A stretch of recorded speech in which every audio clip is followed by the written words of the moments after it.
The Seventh Fleet, a branch of the U.S. Navy, issued a statement reporting the USS John S. McCain took part in an operation near the Peter the Great Bay in the Sea of Japan. Moscow has furiously claimed the USS McCain was operating illegally in its waters and threatened the ship. It comes as Russian and U.S. tensions have flared in recent months over the 2020 election and lapsing arms treaties.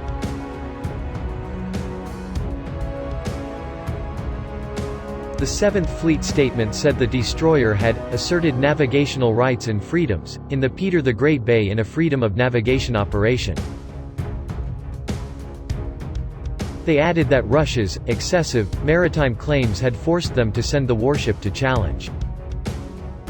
In the statement, they added, "This freedom of navigation operation upheld the rights, freedoms, and lawful uses of the sea recognized in international law by challenging Russia's excessive maritime claims." The bay has been claimed by Russia since 1984, despite the U.S. Navy claiming it is inconsistent with the rules of international law as reflected in the Law of the Sea Convention. The Seventh Fleet then added that a 115-mile gulf in the Sea of Japan was being held for Russia to expand territory claims beyond international law. In 1984, the then USSR claimed the bay as its internal waters by drawing a 106 nautical mile closing line along its coasts.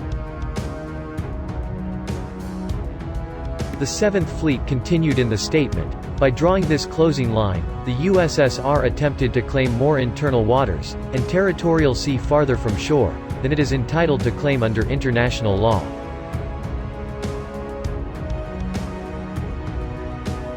By conducting this operation, the United States demonstrated that these waters are not Russia's territorial sea and that the United States does not acquiesce in Russia's claim that Peter the Great is a historic bay, under international law.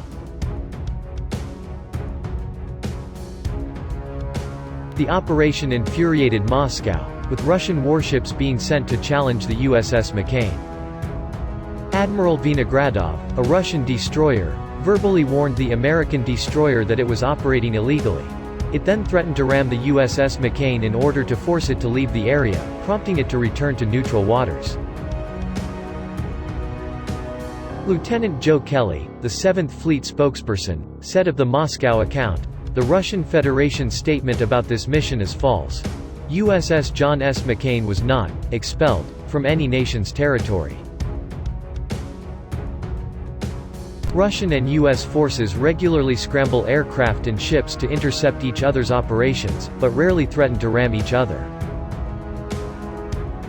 In January, a Russian military ship came within 60 yards of the USS Farragut in the North Arabian Sea, which led to the U.S. complaining the Russian ship behaved aggressively.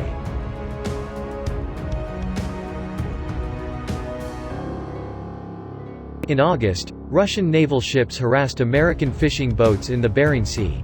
The U.S. Coast Guard told the fishermen to comply with the Russian ships' requests to leave the area, saying, "Just do what they say." U.S. and Russian relations have been frosty throughout the year, with Joe Biden's election win being ignored by Russian President Vladimir Putin.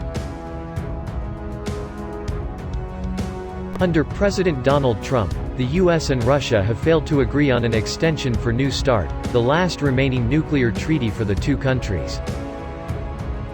Mr. Biden has stressed renewing the deal will be a priority for his administration, and added, "As president, Biden will pursue an extension of the New START treaty, an anchor of strategic stability between the United States and Russia, and use that as a foundation for new arms control arrangements."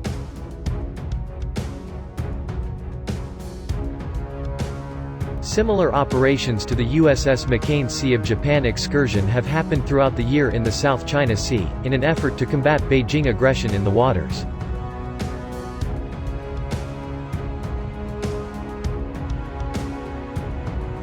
Meanwhile, today, the first deputy chief of the General Staff of the Russian Armed Forces, Sergei Rudskoy, said NATO and U.S. ships had increased their stay in the Black Sea by 33% from January to September.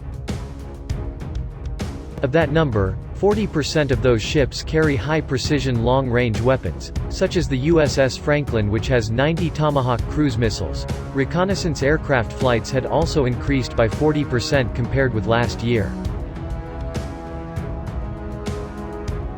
The Black Sea remains strategically important to Russia as it provides waters for its fleet and is also where the Crimean Peninsula is located. Tensions between Russia and the West rose after the annexation of Ukraine's the Crimean Peninsula. NATO troops have therefore been sent to the region in order to stop any further Russian aggression in the Baltic. This week, Russian fighter jets were also dispatched to escort British and US warplanes away from the Black Sea. A Russian Su-27 fighter jet was scrambled after a US maritime plane was located in the sea, Kremlin officials confirmed on Friday.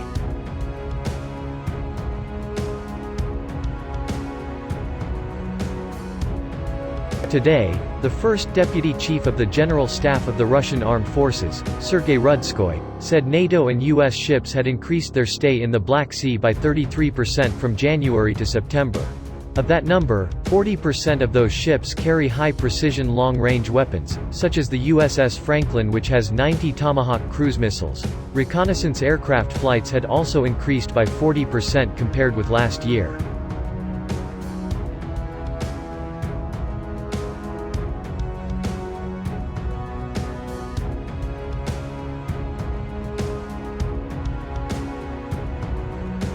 The Black Sea remains strategically important to Russia as it provides waters for its fleet and is also where the Crimean Peninsula is located.